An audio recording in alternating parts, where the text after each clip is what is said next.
Thank you very much all for coming. It's delightful to see such a full room. My name is James Crabtree. I'm a senior fellow at the Lee Kuan Yew School of Public Policy in Singapore. We have three splendid speakers to guide us through this topic. I'm going to give only the very most cursory of introductions, which is to say the reason why all of you are here is that AI, I think, is the sexy topic of the moment in almost any area of business or politics. And so it's of little surprise that you heard Fareed and others this morning talking about this as one of the potential drivers, not simply of a revolution in education, but also a wider economic revolution, one that has huge potential, but one that is also scaring people a great deal, given what it might mean for jobs, and indeed at a deeper level for the relationship between human beings, whether between students themselves or teachers and students, which has always been central to the way that anyone has understood what education is meant to be about. In order to tease through this, my panelists today, to my left, Yao Zheng, who's the founder of Roboterra, a Silicon Valley-based company that develops robotic kits for younger children, and a member of a World Economic Forum panel that is currently examining the future of artificial intelligence and the rules that need to govern it. Then Jinfeng, who is the founder of WePlan, a new software company that is developing applications to help children, primary school-age children, learn particularly science initially using algorithm-based interactive technology. She's also, for those of you who are not from China, a celebrated sci-fi author and only the second Chinese author to win a Hugo, which is, if you're in the world of sci-fi, a very prestigious award. And she, in her latest novel, paints a dystopian picture of a future Beijing based in part on the fact that robots have taken everybody's jobs, which we may get to.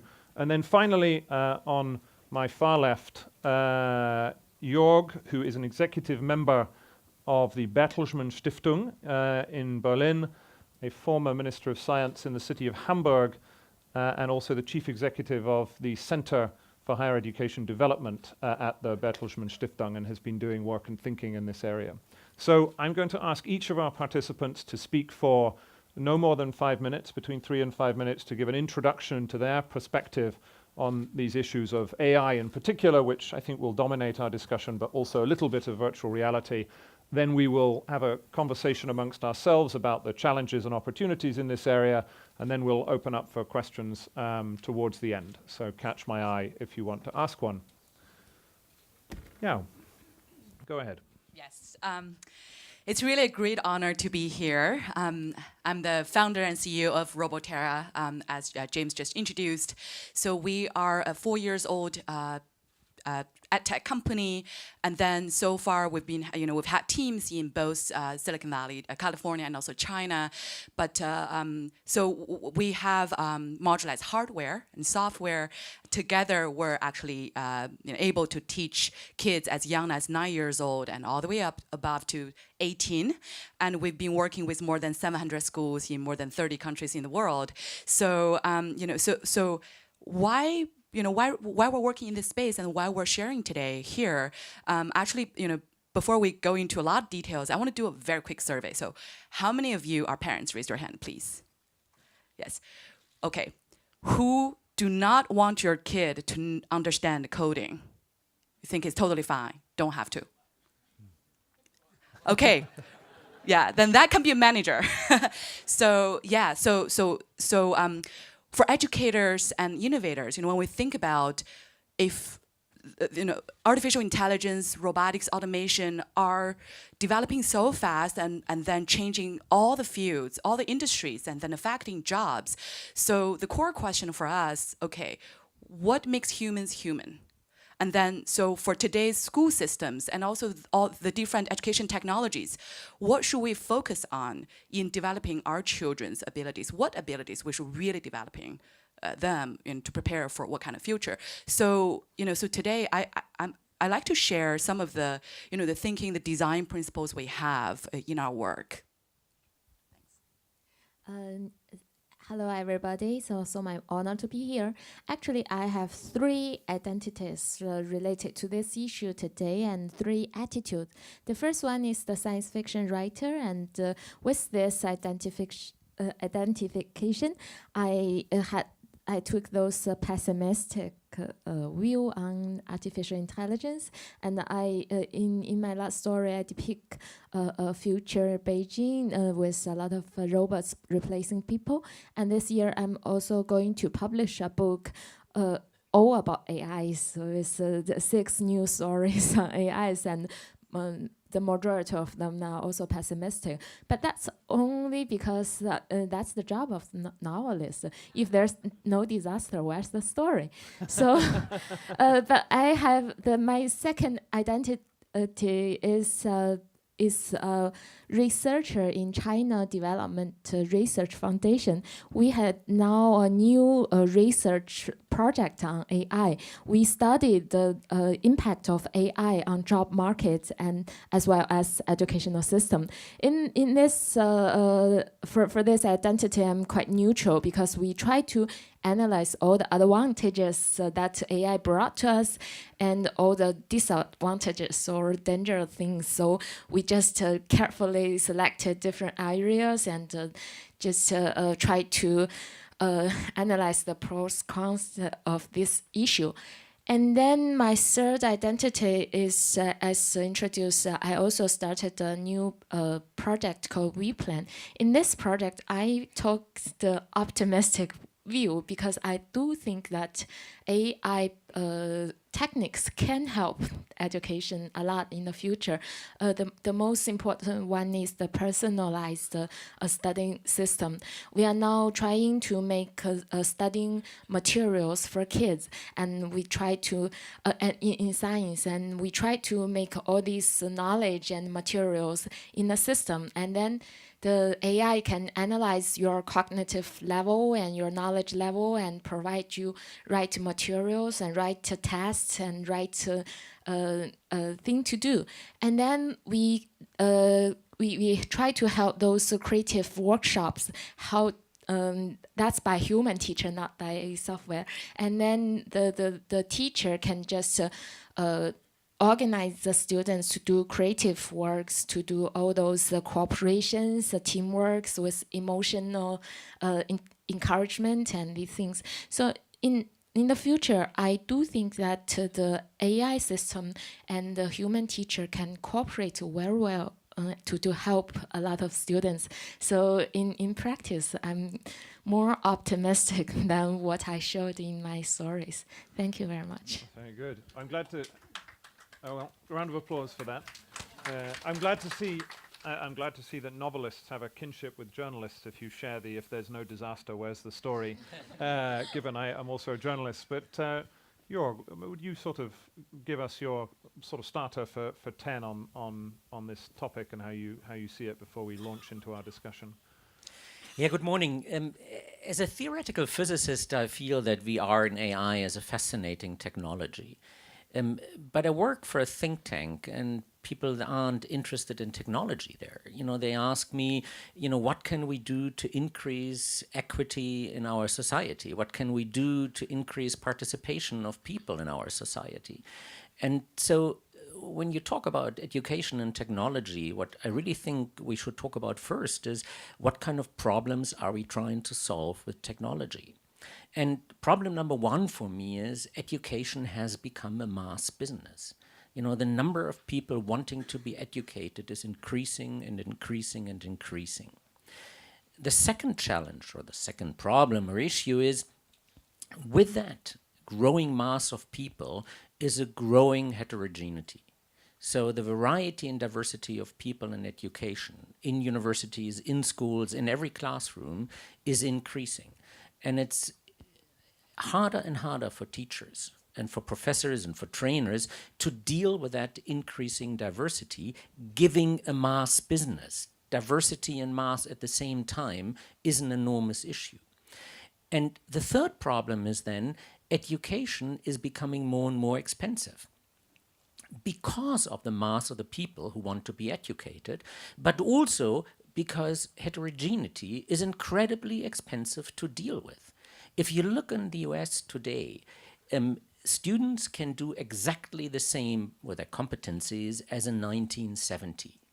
But the cost per student, inflation taken off, is 2.3 times higher today than 40 years ago. Because, classes are smaller and you need therapists and psychologists and intercultural language trainers and all that. And so you increase the cost in order to deal with the heterogeneity and the mass business. And so technology is really for helping us to deal with that. Because I feel that our old analog education system has come to its limits. And so if you talk about VR, it solves an enormous challenge of scaling things we couldn't scale before. If you want to send a kid into apprenticeship program, into technical training, you used to have somebody sitting at a workbench next to that kid. With VR, you at least can scalably train some of the issues they should learn. And if today, in small Germany, you're a student looking for a program to study, you have 19,000 programs to choose from.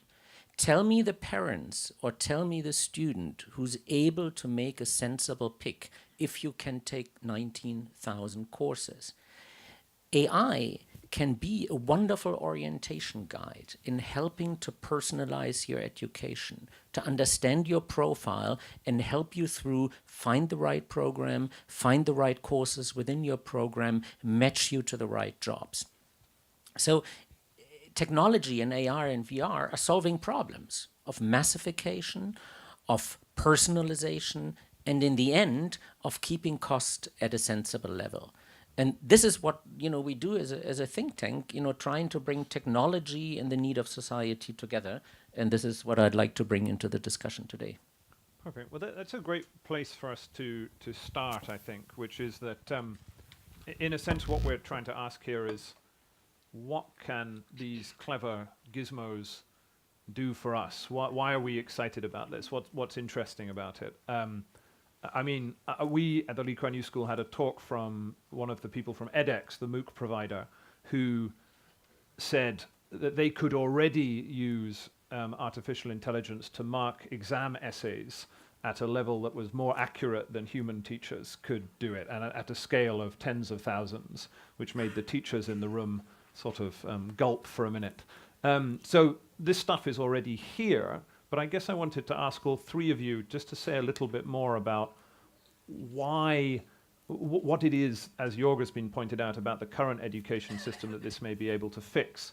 But before we do that, I wanted to ask Yao, I think people will be interested in the example of China. You're both from China. China is, in a sense, the leader in this. And I wondered if you could just sketch for the audience before we get into this question of what it will do for us. How far have we already got in the adoption of AI techniques and technologies in China, just to sort of paint a picture of where we're going? So, just want to, as I introduced, so Roboterra has been in many countries, but US and China are our largest, place where we are. And we're definitely, as a company, we're seeing huge differences, and China being so outstanding in its speed of adopting new technologies. And then because indeed the society and students, their behaviors, that they have really accepted what's in their life. So I want to give you an example, right? So 10 years ago, iPhone was invented, and then it's been shaping our life in every way. But what a typical day might look like for, let's say, like a 12 years old, right? So and then their data, so for 12 years old, which is 5 or 6 sixth grade students, more than 90% of them will have a mobile phone, probably older generations, given by their parents. So a lot of times, families will control their phone usage time, but still in the morning, they woke up, they will check two major apps, either WeChat or actually mobile QQ. Those are Tencent's products, and then they open it, and then there will be work groups or class announcements. They will see what are the reminders for today, right? Bring back this, thing approval from your parent, and then they will read those publishing, accounts, which are either by self-publishers or the school newspapers and different things. So they'll click the links to the articles, see news, see things about schools, and then once they got to school, or a kid forgot to finish an assignment, if he's having an issue, take a photo of a math question, upload to an app, and then the app will give back a suggested answer and how to think about this issue. There are many such companies, all unicorn size in China already. And then when they got to school, and then he want to buy a breakfast on the street vendor, right? Sold by a farmer, illiterate farmer. And all he has to do is boom, scan the QR code.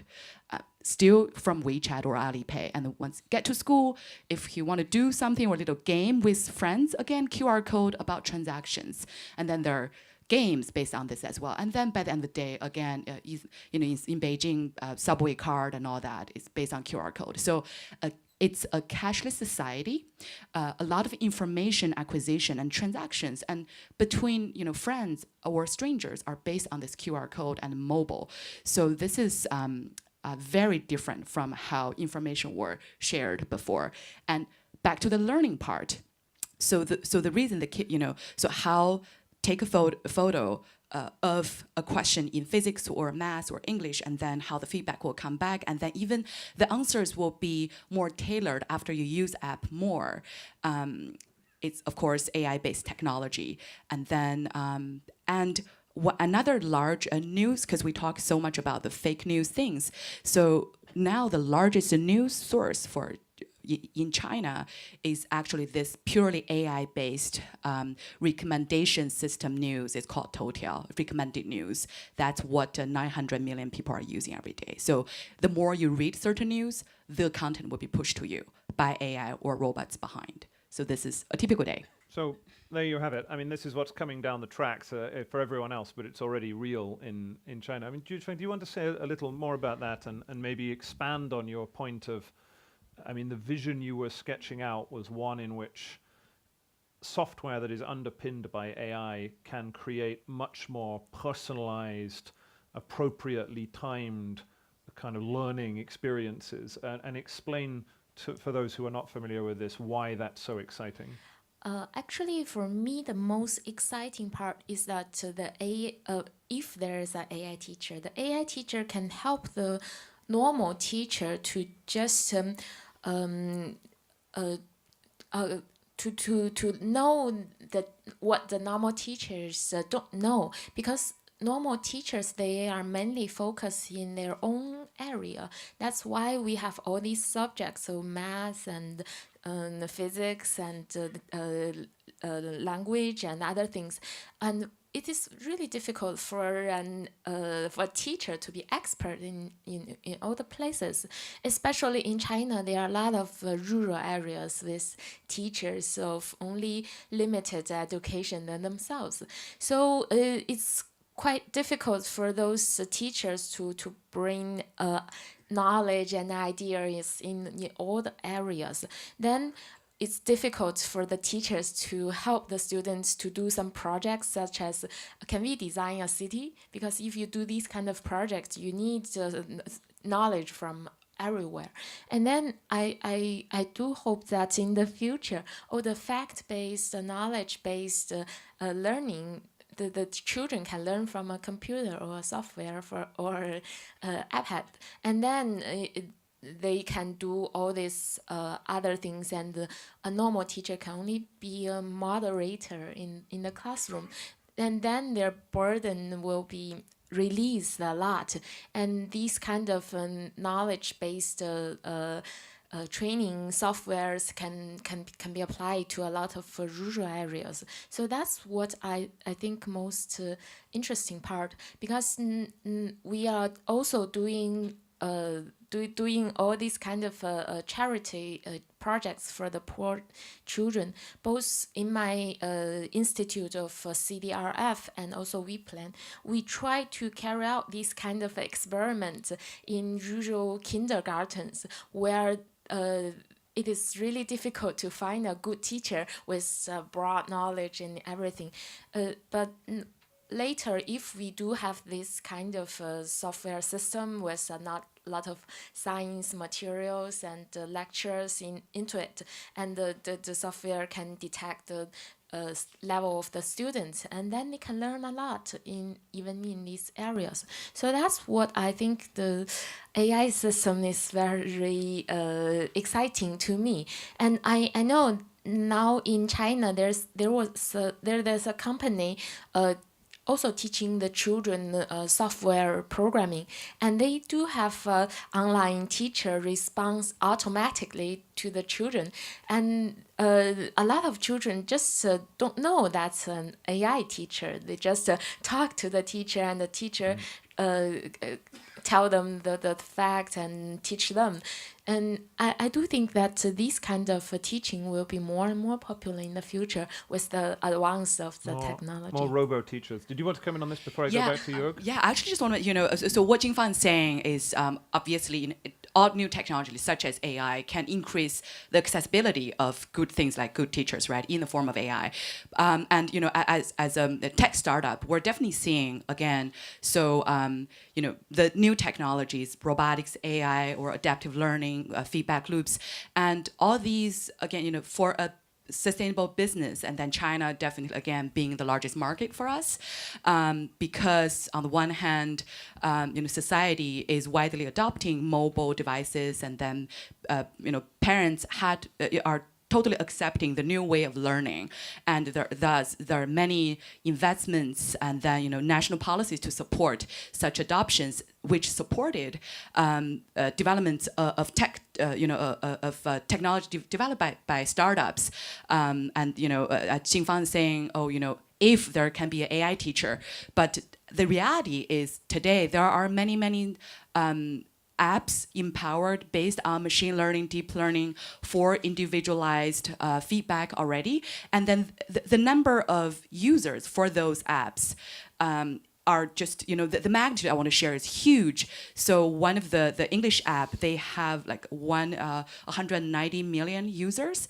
And then one of the large giants, NetEase that we work with also. So, so they started as a news app, but then the more they learn about who's reading what, who's paying more attention to science, to things, and then they start to recommend learning contents for you. And and you got to pay for those learning contents. Again, the user number are all like hundreds, dozens of millions or hundreds of millions. The more, and China being this unified country with one language, and then so the adoption rate of such apps, and which means huge amount of data, is also very different from other parts of the world. So that's what as a tech company that we're seeing. But also China is a region with less regulations on things like data security things. So yeah.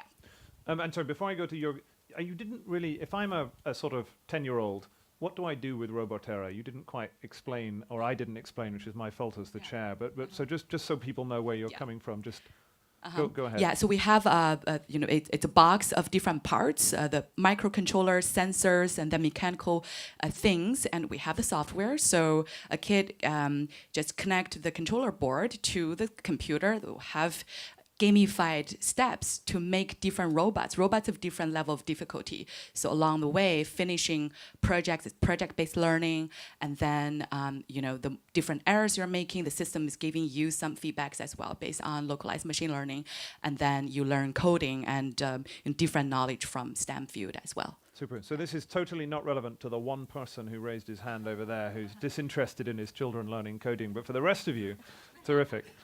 Jörg, I mean, say a bit more about in a sense, why we're interested in this, maybe enlarge on some of the points you mentioned in your introduction. I guess for the big question for me as a European, following the European discussion, is whether you put the pedagogical concept first and then look for the technology, or if you're fascinated by the technology and look what you can do with it. I mean, both approaches are okay, but in Europe, or at least in Germany, where this very the approach driven a lot by the pedagogical insight. And maybe just as a little story to make you understand our different viewpoint on that. As a foundation, we run a 10-day program for personalized learning. So we take teachers, whole schools, and the whole faculty comes to us, and within 10 days, we're trying to teach them how to individualize teaching, to personalize teaching.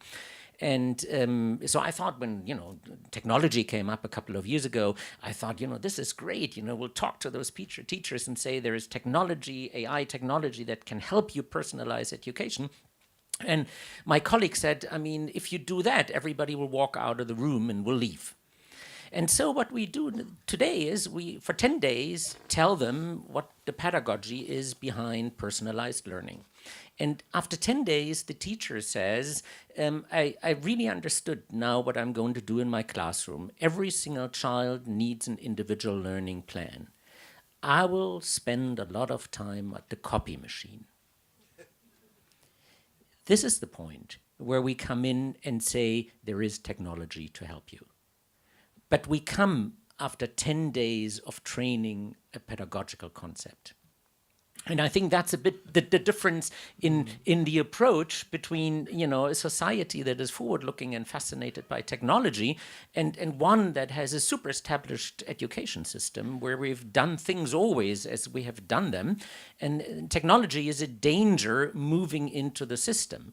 And in order to turn it from a danger into an opportunity, you have to give it some pedagogical meaning. And but just to unpack that, the sort of point is that we've had 20, 30 years of investing in technology and, whatever it is, sort of whiteboards and computers in schools. But typically, this does not result in teachers or children really spending their time very differently. And the point is that using this kind of technology, you can envisage a future in which people are moving at appropriate and different speeds. I mean, in a sense, how would you describe what this allows you to do in the end if you get it right? I mean, look what happened in the classroom. 100 years ago, every single child had a slate plate on their knees, and education was individualized because you had grade 1 to 4 in one classroom, and the older kids would teach the younger kids, but everyone had a little individualized working material on their knees or on the table. And then we invented the blackboard. And suddenly all of teaching was targeted toward that one blackboard, and the teacher was standing there trying to teach every single child the same stuff. So what do you do now in the digital age? Do you put a whiteboard on the wall and give the teacher an even better tool to stand in front of the class and tell everybody the same stuff? Or do you individualize teaching and return to the slate board, but it's not slate anymore, right. It's now digital. And so what we are trying to tell teachers, it's not that you should even more professionalize standing in front of the class. It's engaging every single student at the point where the student stands. And that, technology helps you to individualize or personalize learning, even if your group is very large and even if your group is very heterogeneous. Right. And every good teacher can do that with 12 kids, and an excellent teacher can do that with 30.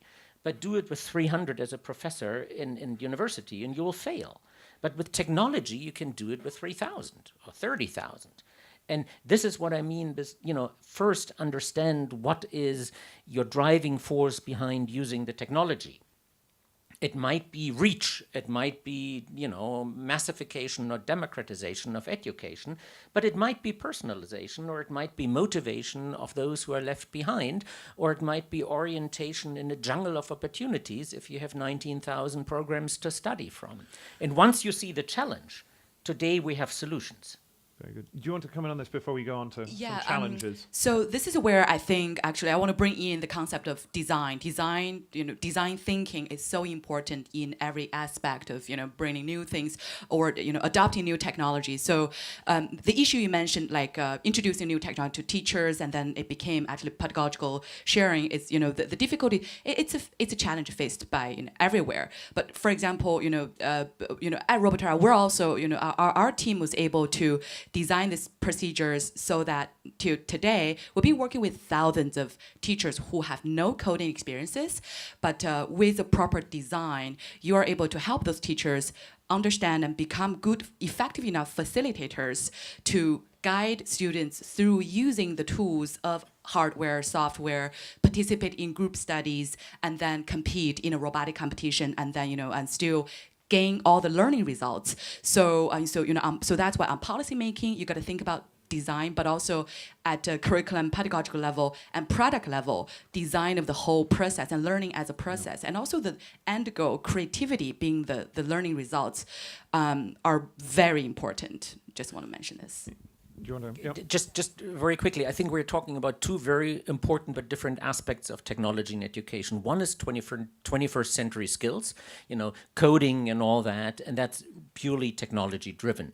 And the other one is an analog old business of trying to solve pedagogical problems through technology. Both have their place, and both we need in classrooms, but they're different approaches of using technology and AI. There we are. We dropped the mic. And the evidence base on this seems to be. I'm going to turn on to the dark side of this, but the evidence base on this seems to be fairly convincing. J-Pal at MIT did a meta study looking at the most effective interventions that they could find, in which the two most effective, one of them was a game which helped people catch up in school, developed by an AI-based company called MindSpark, which was very effective and had a cost of $15 per child. The only one that was comparably effective cost $4,000 for intensive individualized tuition. So this can be even more powerful in a developing world context as well. But there is a danger, I think, with this that we, AI, rah, rah, rah, this is all splendid. There are a lot of problems here, so let's spend a little bit of time talking about the problems. How many people, hands up in the room, work for educational institutions, schools, universities, sort of NGOs? Right, okay, very good. I suppose I should say that as well. There's a lot of talk at the moment about the threat of big tech, but it strikes me that those of you working for these institutions might want to be comparably worried about big ed tech, whether it's the MOOC providers at one level, or Google, or in China, the role that Tencent plays seems to me to be even more pervasive and powerful. So I guess I wanted to ask you, as education providers, should we see these gigantic technology companies that are busily investing in lots of AI technology, are they a threat or are they a sort of partner and an opportunity? Why don't I start with you, Jin-Fang? In the AI era, I do think that the giant companies got a lot of advantages because with more data, your machine learning programs can perform better, and then you have more customers, more data, and then you just do better. So I think that now it's like a competition for all these big educational companies.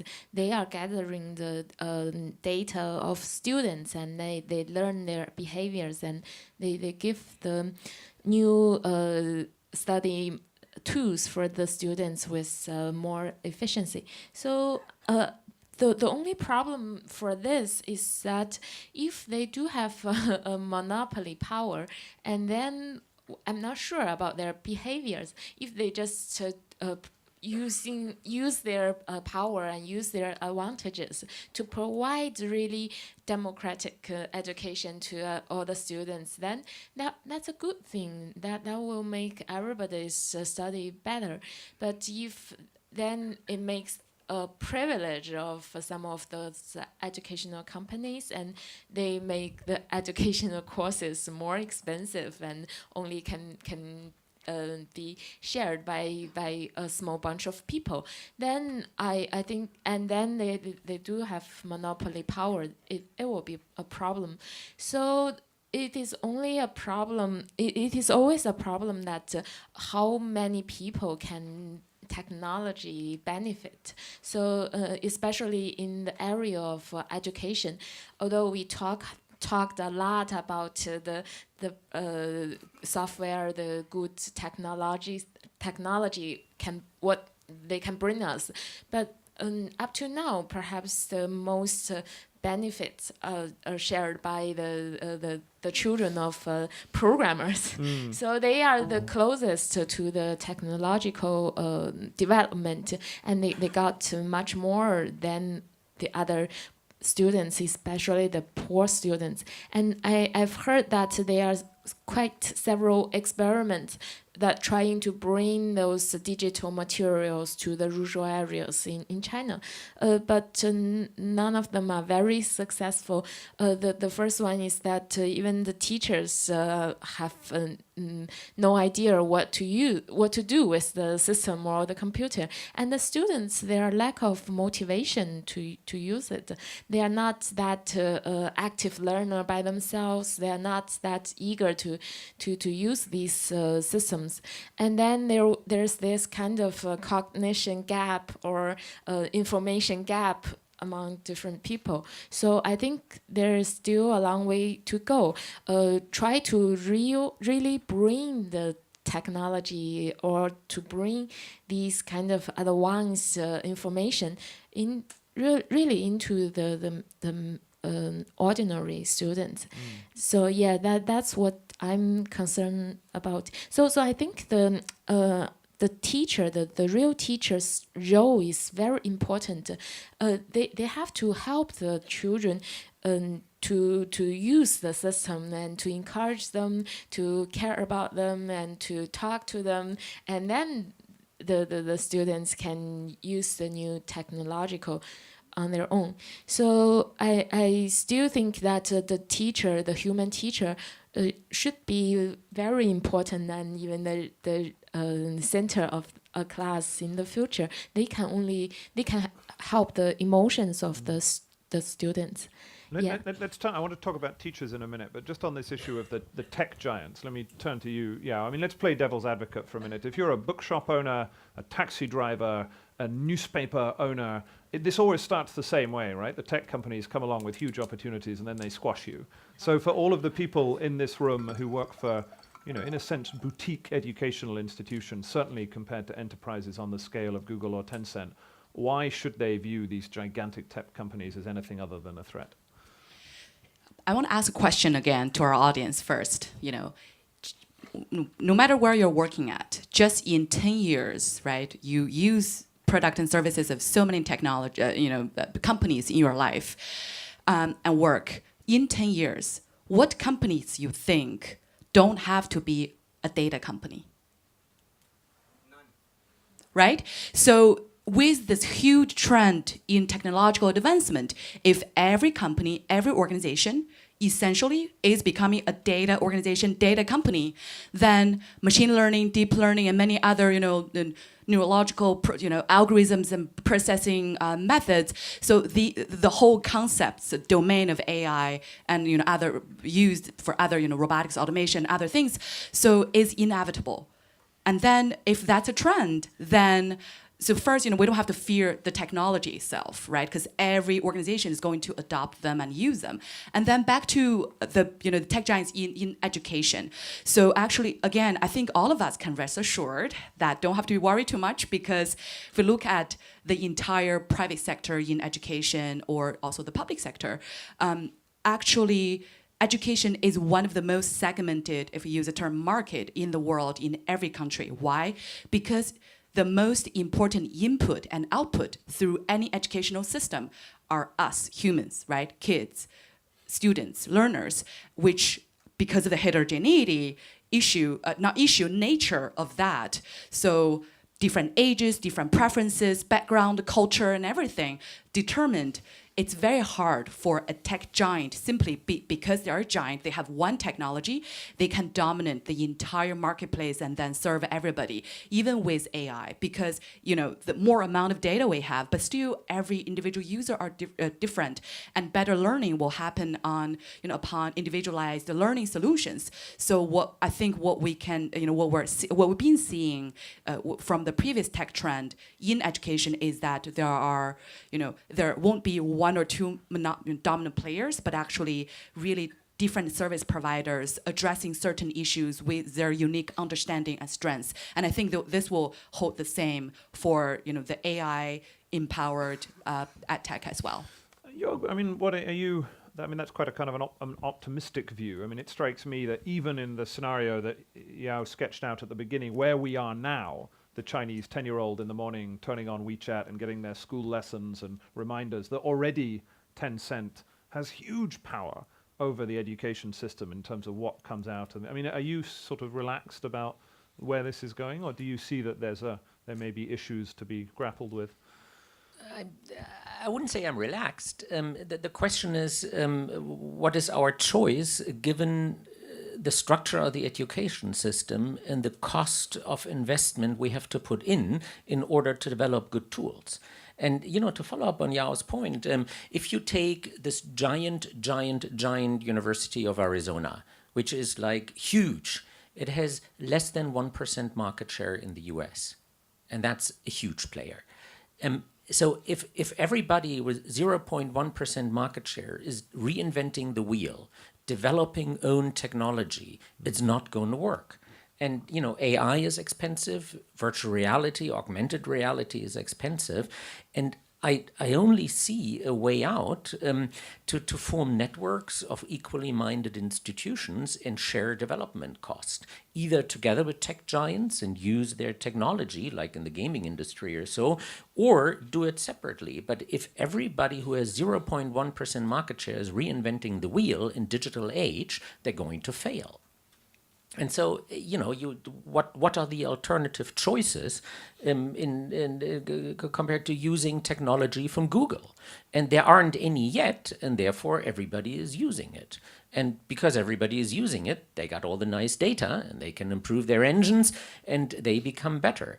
And so it's a question we have to address to ourselves as an education community, whether we can scale up our knowledge and our technology. And I don't see anybody in the education community doing it at the moment.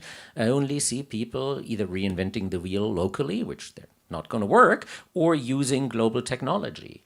And, I understand the teacher in the classroom if they say nobody is helping me, so I use what's out there.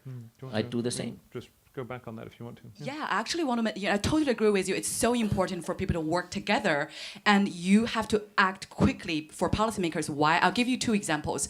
One is, why it's important to consider an national AI strategy. For example, AI for education, right? Strategy, but with inclusion inside. Here's the thing.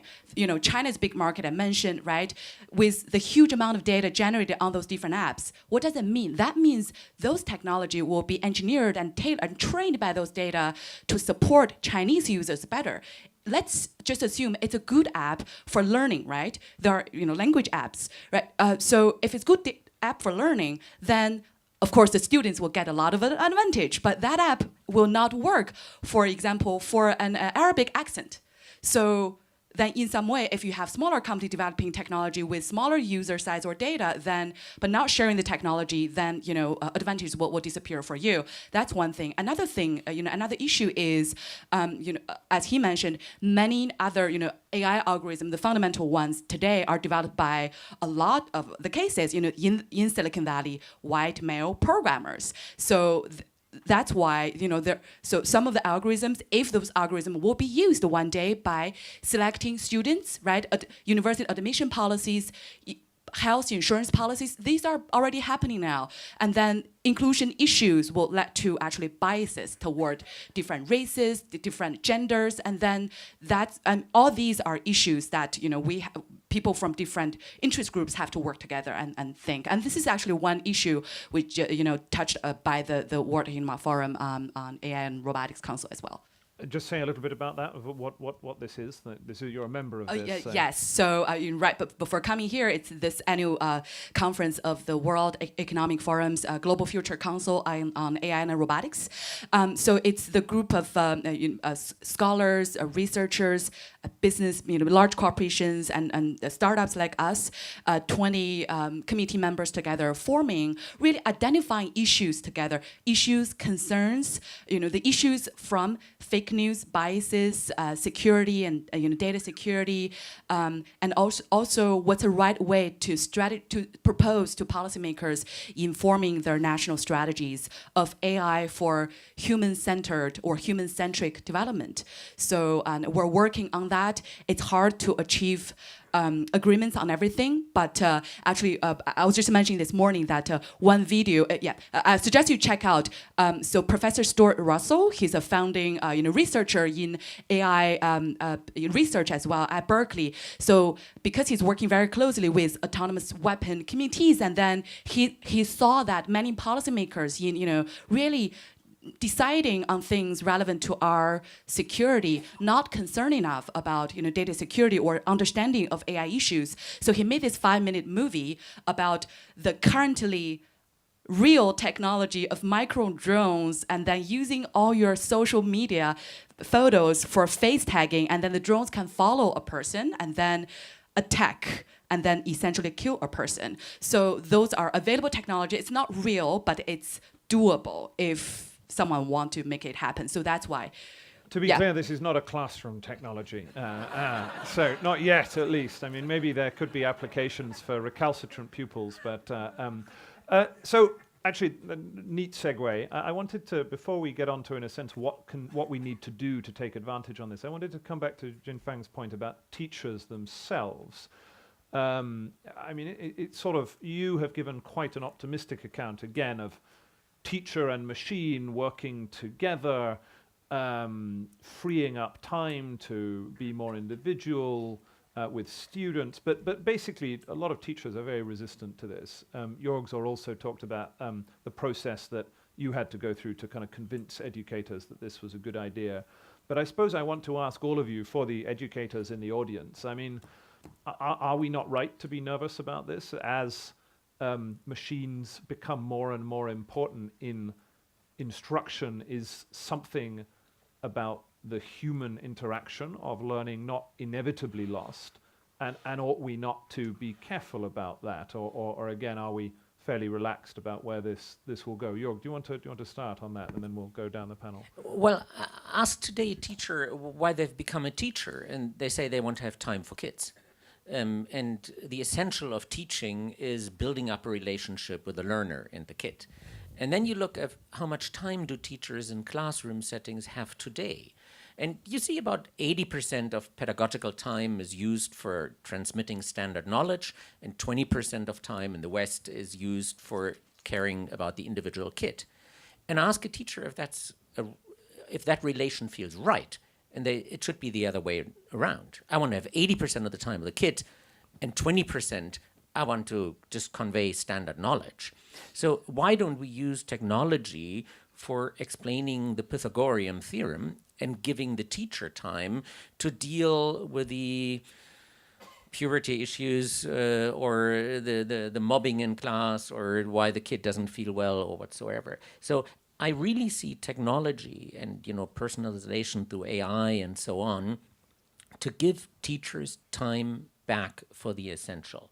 And we've used the example of one teacher that is using technology in the classroom, and he said, since I've been doing it, I don't teach standards, I teach kids. And that's, I think, a very good approach of using technology.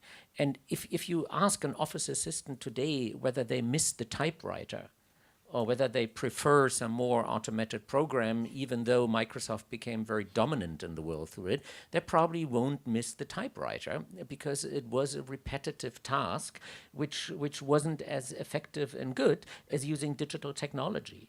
And so I think we have to replace those parts of education that are replaceable by technology to free time of the most important resource we have, and that's human interaction, for those parts of education where human interaction is irreplaceable. And if that is our guiding line, I think we really build a better education system through technology. Junpeng, how do you go about doing this? You're trying to convince teachers, so how do you do it? Yeah, I really think this is important, that the teacher still need to be the center of the classroom. We are using these tools to empower the teacher, but not vice versa. We are not introduce another expert to replace the teacher, or to say that this system teaches better than you and you're not you're useless. We are just trying to free the teacher with burdens, and then really let the teachers to just have more personal interactions with the children. And then that involves another question of how we evaluate a student. Actually, now in a digital world, we rely on this digital world, rely on our digital footprints just too much. It almost sometimes your digital footprints that represent you, it's like what you buy on the internet, what you say on the internet is everything of you. But I don't think so. I think that the interaction between people are still very important, and your identity, your whole personal life is much of them are still offline. So in classroom in the future, it is still also like this. Just as we all agree that standard knowledge can be delivered perhaps by the computer, and the students can have those standardized tests on computer. And then the teacher, I do think that they can lead the students with more interactive processes, like creative learning, creative projects and teamworks and cooperations, and they care about each other, and the students' social emotional dimension can be developed much more than now in the classroom. And then if we do agree that the interaction between the teacher and the children is still very important, and the teacher can give better evaluation of the students, then I think that the teacher will think all the computer things are the useful too, instead of a dangerous threat to them. Okay, so 2 out of 3 of us are warm on this. Don't think teachers have anything to worry about. Or are you going to go for 3 out of 3 here? I think it's important to actually ask, what's the end goal of bringing new technologies to our classrooms, and then to really rethink what are the teachers' roles in this, and then so that the training for teachers will have to reflect the new thinking as well. So I'm not a sci-fi writer, but I want to bring us, to this very futuristic view of, imagine in 100 years, right? What, are we still going to have schools? Let's forget about AI teachers. Are we going to have schools? Right? If one day actually this, Elon Musk or many other brain-computer interface devices companies will happen, and then how you learn about factual knowledge is basically plugging in this chip into your mind, or when a kid is born, at birth, and then the genetic data was read by AI and diagnosed to determine your future career, right? So what education should be provided to maximize the potential of an individual? So, and then that comes to the very question at the beginning I asked, what makes human human when AI technology is actually everywhere, not just in education, right? But replace so many repetitive, difficult, hard jobs, and then revolutionize the way humans live. So mentioning this is, I think it's important for us today together to really boldly imagine, what does it mean of a school experience for kids? That's a space they're spending time in, and then the objects, the things we put in a school. Some are books, the information, tools, and also the facilitators, igniters, teachers. And then once we know what are the end results we want to have, which are, kids input, and then we have kids with human capital as a great creativity as output, then how to think of the space and how to think teachers' role in this space, and then the training has to be designed on this. So AI is really just a tool as chairs, books, blackboards, basketballs can be used to facilitate teacher role. And I think that's more important to consider. Very good. Now you. I just want to add one sentence because she reminded me about the chip, perhaps in your brain in the future. And actually, I dealt with that plot in. Yeah. In some of my stories, yes, I imagine that in the future everybody has a chip in their head, and they are like a encyclopedia, a dictionary in the head, and they know a lot of things. And I also imagine in the future the system will evaluate with you automatically with everything. But I do think that's a dangerous thing because learning is not about remembering all the knowledge. If it is just injected into you, it's not your wisdom, it's not your knowledge. Knowledge is not about just everything you had. Knowledge is about the process the brain is working. So if the children are not to learn the things by themselves, if the brain has not worked for a lot of times, it's not exercises, then what's the knowledge used for? So that's the most dangerous thing I see in this technological part, that a lot of students, if they in the future they just drop their thinking capability and rely everything on technology, and then the human will be more stupid in the future. So we have to think about these things by ourselves. So that's how we be intelligent. There we are. So this is what we risk, is a future of very smart machines and very dumb people. The audience have been very patient. I'd like to go out for questions in just a minute, but I want to ask each one of you. So we've sketched out what the possibilities are here and some of the challenges. If you were to each pick one thing that you would like to see, a policy or an attitude, something that you would change in order so that the opportunities of AI in education could come about more quickly, what would that one thing be? And I'll go just down the panel this way. The key word for me is human-centric, and I definitely would strongly encourage every country should really think of a national AI strategy or policy for a human-centric development, system or economy. Okay. For me, as I've mentioned, is the empower all teachers in all countries to just narrow the information gap, the cognitive gap among different group of people, and then only all the teachers can use the new technological development tools. Then all the students, whether they are in poor families or in wealthy families, can be benefit from this technology. And York?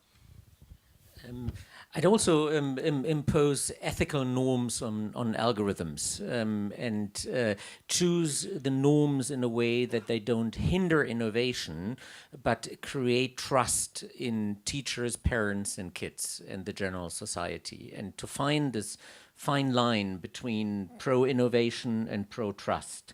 That's what we have to discuss about as a society in finding those ethical norms.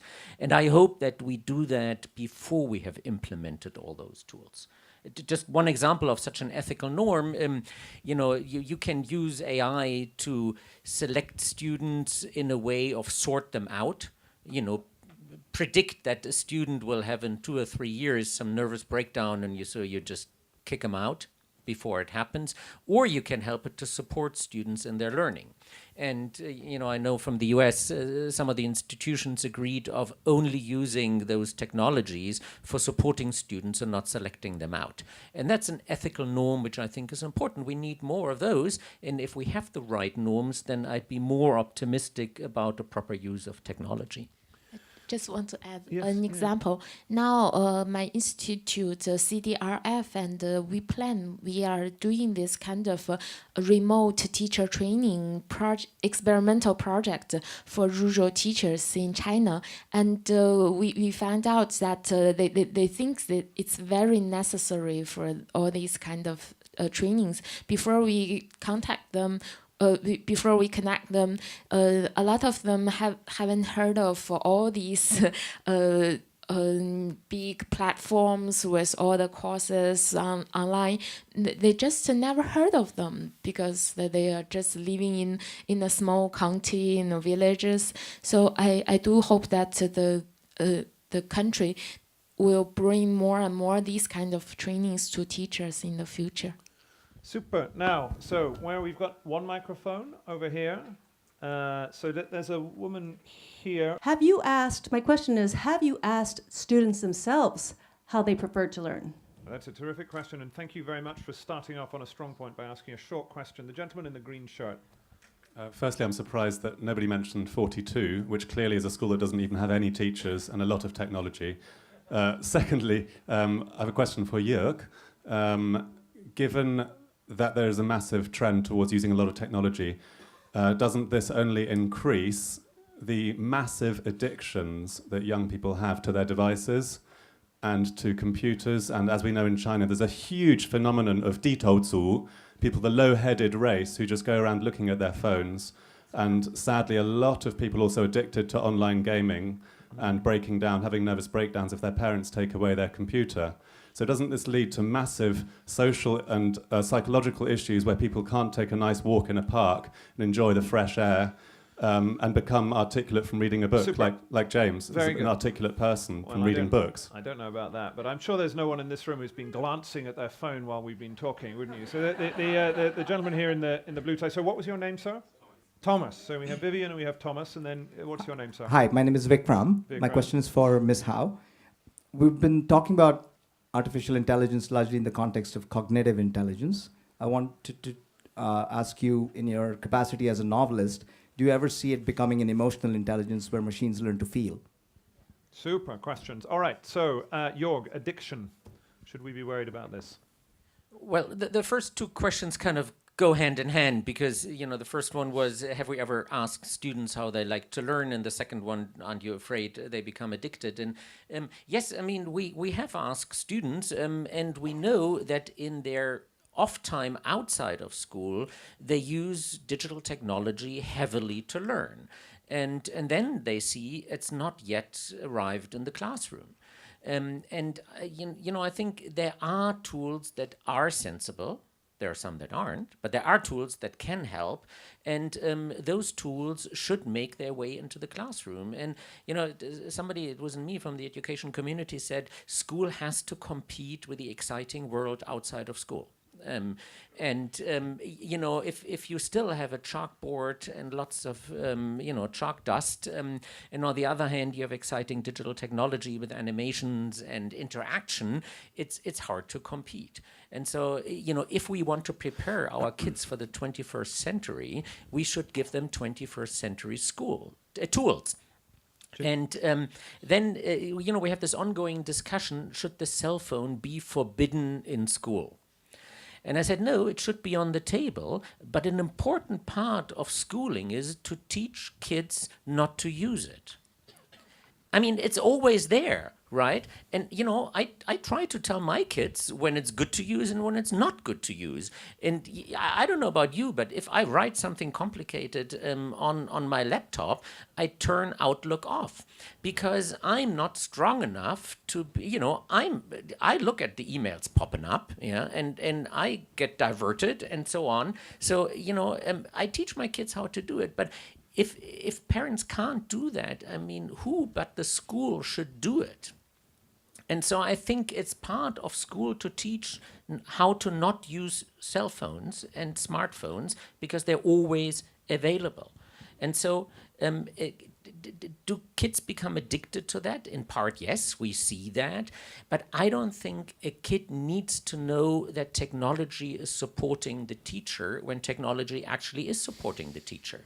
I mean, using AI doesn't mean that every kid has the smartphone on their lap. Yeah, it's a tool to help the teacher knowing where every student stands and then guiding the teacher to the right material for the student. And then teaching and learning can be very analog. Yeah, it can be playing outside. And you know, if AI tells the teacher the student doesn't make any progress, now it's good to take a break and send him to a soccer game. You know, then the soccer game is part of the learning experience, and it's completely analog. So you know what I'm saying. You know, we have to work against the addiction, and technology can help us in that too. Very good. Do you want to, I mean, they're both Vivian's question about asking students and Vikram on emotional AI. I mean, you want to both pick that up? Yeah. And first about the addiction problem. Actually, it is so difficult for a learning course that can make the student addicted to it. If a learning course can do that, it's so successful. Yeah, because there are a lot of software companies in China are now trying to make the learning materials more and more interesting, like animation, like a game, like everything, and to help you to laugh and learn together. But the students just don't addicted to it. They still see their TV series and play their games, and so I'm not worried about the educational software program that can make the student addicted to it. It's just because we are natural, the humanity is not that eager to learn new things, learn difficult things. So just for 10 minutes, that's enough. Then the students will go away.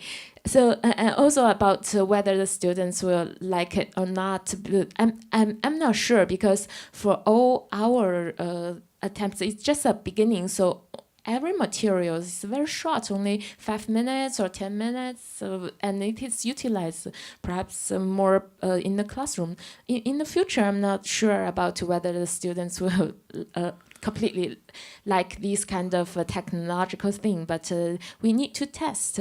I saw some of the other companies' attempts. I think the students are very happy because they provide all the AI learning materials in animation form, and the AI teacher is in a form of a cat. So the students really likes a cat more than a teacher. So I think that they will like it. And about the emotional AI question, I think that if that happened maybe 100 years later or 200 years later, and we will not see that day in our own life, because that's just too far away. Now, what AI can do is only analyze the digital data.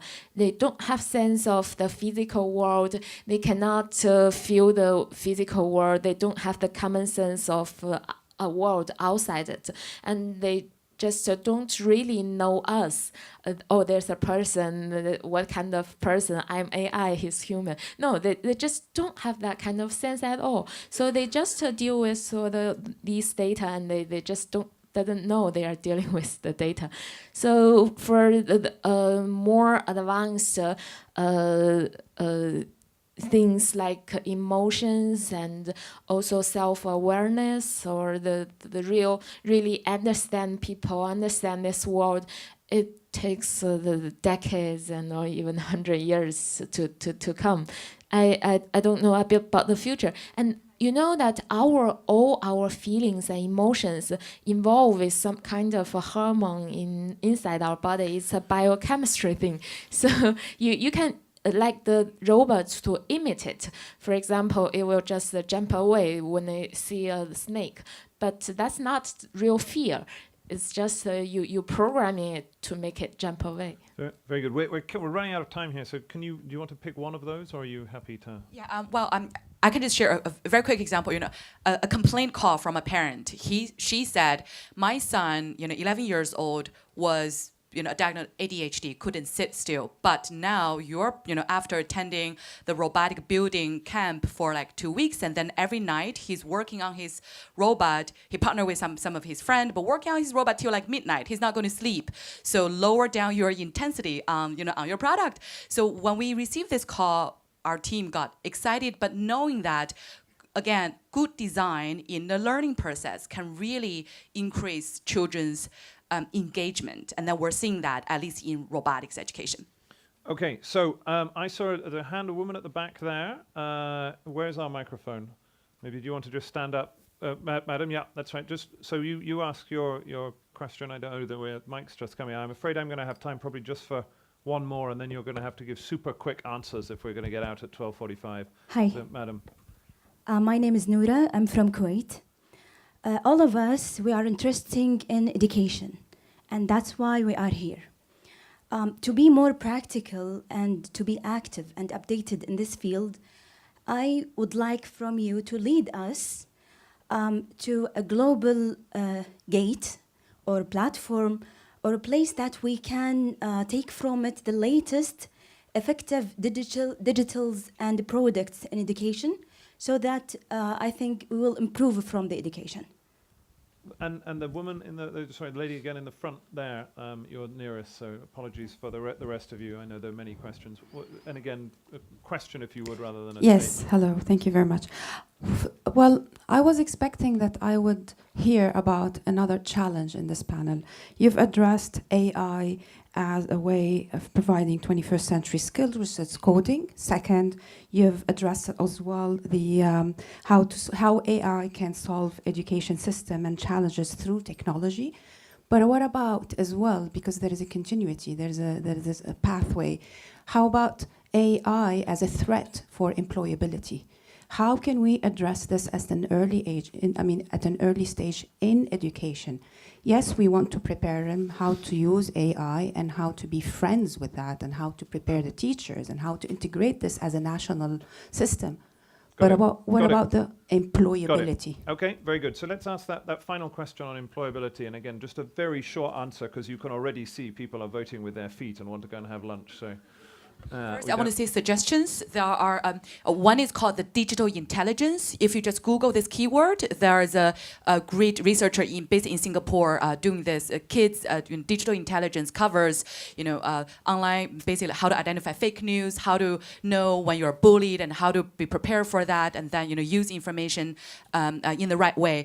And then yes, you can watch out the World Economic Forum, Global Future Council on AI and Robotics. So if you just search the World Economic Forum, AI and robotics.